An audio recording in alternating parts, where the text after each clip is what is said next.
On the table, in the light of a big lamp with a red shade, Gandalf spread a piece of parchment rather like a map. "This was made by Thror, your grandfather, Thorin," he said, in answer to the dwarf's excited questions. "It is a plan of the mountain." "I don't see that this will help us much," said Thorin disappointedly after a glance.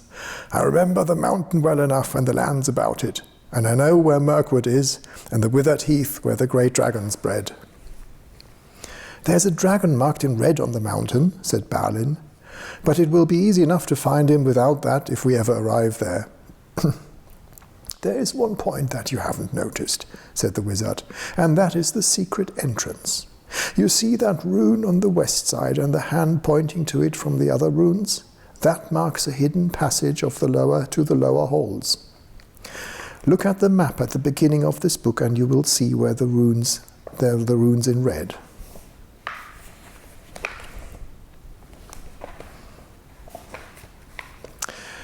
"It may have been secret once," said Thorin. "But how do we know that it is secret any longer? Old Smaug has lived there long enough now to find out anything there is to know about those caves." "He may, but he can't have used it for years and years." "Why?" "Because it is too small. 5 feet high the door and 3 may walk abreast, say the runes. But Smaug could not creep into a hole that size, not even when he was a young dragon. Certainly not after devouring so many of the dwarves and men of Dale."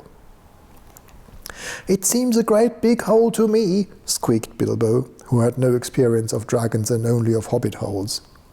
He was getting excited and interested again, so that he forgot to keep his mouth shut. He loved maps, and in his hall there hung a large one on the country road with all his favorite walks marked on it in red ink. "How could such a large door be kept secret from everybody outside apart from the dragon?" he asked. He was only a little hobbit, you must remember. "In lots of ways," said Gandalf. "But in what way this one has been hidden we don't know without going to see. From what it says on the map, I should guess there is a closed door which has been made to look exactly like the side of the mountain. That is the usual dwarves' method. I think that is right, isn't it?" "Quite right," said Thorin. "Also," went on Gandalf, "I forgot to mention that with the map went a key, a small and curious key. Here it is," he said, and handed to Thorin a key with a long barrel and intricate wards made of silver. "Keep it safe." "Indeed I will," said Thorin, and he fastened it upon a fine chain that hung about his neck and under his jacket. "Now things begin to look more hopeful. This news alters them much for the better. So far we have had no clear idea what to do. We thought of going east, as quiet and careful as we could, as far as the Long Lake. After that, the trouble would begin." "A long time before that, if I know anything about the roads east," interrupted Gandalf. "We might go from there up along the river Running," went on Thorin, taking no notice, "and so to the ruins of Dale, the old town in the valley there, under the shadow of the mountain. But we none of us like the idea of the front gate. The river runs right out of it through the great cliff at the south of the mountain, and out of it comes the dragon too, far too often, unless he has changed his habits." "That would be no good," said the wizard, "not without a mighty warrior or even a hero. I tried to find one, but warriors are busy fighting one another in distant lands, and in this neighborhood heroes are scarce, or simply not to be found. Swords in these parts are mostly blunt, and axes are used for trees and shields as cradles or dish covers. And dragons are comfortably far off, and therefore legendary. That is why I settled on burglary, especially when I remembered the existence of a side door. And here is our little Bilbo Baggins, the burglar, the chosen and selected burglar. So now let's get on and make some plans." "Very well then," said Thorin.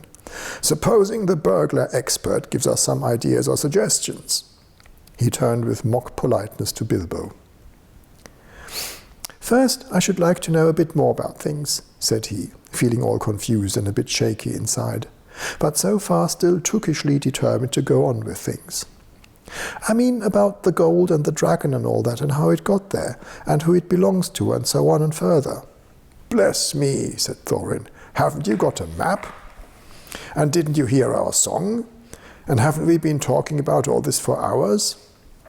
"All the same, I should like it all plain and clear," said he obstinately, putting on his business manner, usually reserved for people who try to borrow money off him, and doing his best to appear wise and prudent and professional and live up to Gandalf's recommendation. "Also, I should like to know about risks, out-of-pocket expenses, time required, and remuneration, and so forth," by which he meant, what am I going to get out of it? And am I going to get back alive? "Oh, very well," said Thorin. "Long ago, in my grandfather Thor's time, our family was driven out of the far north and came back with all their wealth and their tools to this mountain on the map. It had been discovered by my far ancestor Thrain the Old. But now they mined and they tunneled and they made larger halls and greater workshops. And in addition, I believe they found a good deal of gold and a great many jewels too. Anyway, they grew immensely rich and famous, and my grandfather was king under the mountain again, and treated with great reverence by the mortal men who lived in the south, and were gradually spreading up the running river as far as the valley overshadowed by the mountain. They built the merry town of Dale there in those days. Kings used to send for our smiths, and reward even the least skillful most richly. Fathers would beg us to take their sons as apprentices, and pay us handsomely, especially in food supplies, which we never bothered to grow or find ourselves. Altogether, those were good days for us, and the poorest of us had money to spend and to lend, and leisure to make beautiful things just for the fun of it, not to speak of the most marvelous and magical toys, the like of which is not to be found in the world nowadays. So my grandfather's halls became full of armor and jewels and carvings and cups, and the toy market of Dale was the wonder of the north. Undoubtedly, that was what brought the dragon. Dragons steal gold and jewels, you know, from men and elves and dwarves, wherever they can find them. And they guard their plunder as long as they live, which is practically forever unless they are killed, and never enjoy a brass ring of it. Indeed, they hardly know a good bit of work from a bad, though they usually have a good notion of the current market value. And they can't make a thing for themselves, not even mend a little loose scale of their armor. There were lots of dragons in the north in those days, and gold was probably getting scarce up there, with the dwarves flying south or getting killed, and all the general waste and destruction that dragons make going from bad to worse. There was a most specially greedy, strong and wicked worm called Smaug. One day he flew up into the air and came south. The first we heard of it was a noise like a hurricane coming from the north, and the pine trees on the mountain creaking and crackling in the wind. Some of the dwarves who happened to be outside, I was one luckily, a fine adventurous lad in those days, always wandering about, and it saved my life that day. Well, from a good way off we saw the dragon settle on our mountain in a spout of flame. Then he came down the slopes, and when he reached the woods they all went up in fire. By that time all the bells were ringing in Dale, and the warriors were arming. The dwarves rushed out of their great gate, but there was the dragon waiting for them. None escaped that way. The river rushed up in steam, and a fog fell on Dale, and in the fog the dragon came on them and destroyed most of the warriors. The usual unhappy story. It was only too common in those days. Then he went back and crept in through the front gate and rooted out all the halls and lanes and tunnels, alleys, cellars, mansions and passages. After that there were no dwarves left alive inside, and he took all their wealth for himself. Probably, for that is the dragon's way, he has piled it all up in a great heap far inside and sleeps on it for a bed.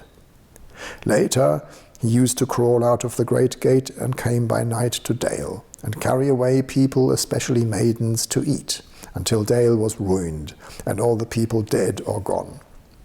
What goes on there now I don't know for certain, but I don't suppose anyone lives nearer to the mountain than the far edge of the long lake nowadays. The few of us that were well outside sat and wept in hiding and cursed Smaug. And there we were unexpectedly joined by my father and my grandfather with singed beards. They looked very grim, but they said very little. When I asked how they had got away, they told me to hold my tongue, and said that one day in the proper time I should know. After that we went away, and we have had to earn our livings as best we could up and down the lands, often enough sinking as low as blacksmith work or even coal mining. But we have never forgotten our stolen treasure, and even now, when I will allow we have a good bit laid by and are not so badly off, here Thorin stroked the gold chain round his neck, we still mean to get it back and to bring our curses home to Smaug if we can. I have often wondered about my father's and my grandfather's escape. I see now they must have had a private side door which only they knew about. But apparently they made a map, and I should like to know how Gandalf got hold of it, and why it did not come down to me, the rightful heir. I did not get hold of it. I was given it, said the wizard. Your grandfather Thor was killed, you remember, in the mines of Moria by Azog the goblin. Curse his name, yes, said Thorin. And Thrain, your father, went away on the 21st of April 100 years ago last Thursday, and has never been seen by you since. True, true, said Thorin. Well, your father gave me this to give you, and if I have chosen my own time and way for handing it over, you can hardly blame me, considering the trouble I had to find you. Your father could not remember his own name when he gave me the paper, and he never told me yours. So on the whole, I think I ought to be praised and thanked. Here it is, said he, handing the map to Thorin. I don't understand, said Thorin, and Bilbo felt he would have liked to say the same. The explanation did not seem to explain. Your grandfather, said the wizard slowly and grimly, gave the map to his son for safety before he went to the mines of Moria. Your father went away to try his luck with the map after your grandfather was killed.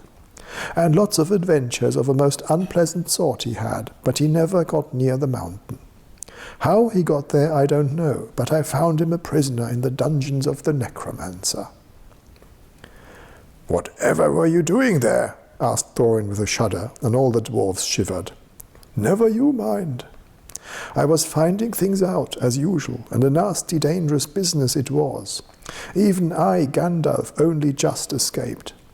I tried to save your father, but it was too late. He was witless and wandering, and he had forgotten almost everything except the map and the key. We have long ago paid the goblins of Moria, said Thorin. We must give a thought to the necromancer. Don't be absurd. He is an enemy far beyond the powers of all the dwarves put together, if they could all be collected again from the four corners of the world. The one thing your father wished for, his son to read the map and use the key. The dragon and the mountain are more than big enough tasks for you. Hear, hear, said Bilbo, and accidentally said it aloud. Hear what? They all said, turning suddenly towards him. And he was so flustered that he answered, Hear what I have got to say. What's that? They asked. Well, I should say that you ought to go east and have a look around. After all, there is the side door, and dragons must sleep sometimes, I suppose. If you sit on the doorstep long enough, I dare say you will think of something. And well, don't you know, I think we have talked long enough for one night, if you see what I mean. What about bed and an early start and all that? I will give you a good breakfast before you go. Before we go, I suppose you mean, said Thorin. Aren't you the burglar? And isn't sitting on the doorstep your job, not to speak of getting inside the door? But I agree about bed and breakfast. I like 6 eggs with my ham when starting on a journey. Fried, not poached, and mind you don't break them. After all the others had ordered their breakfasts, without so much as please, which annoyed Bilbo very much, they all got up. The hobbit had to find room for them all and filled all his spare rooms and made beds on chairs and sofas before he got them all stowed and went to his own little bed very tired and not altogether happy. One thing he did make his mind up about was not to bother to get up very early and cook everybody else's wretched breakfast. The tookishness was wearing off, and he was not quite sure that he was going on any journey in the morning. As he lay in bed, he could hear Thorin still humming to himself in the best bedroom next to him. Far over the misty mountains cold, to dungeons deep and caverns old, we must away ere break of day to find our long-forgotten gold. Bilbo went to sleep with that in his ears, and it gave him very uncomfortable dreams. It was long after the break of day when he woke up.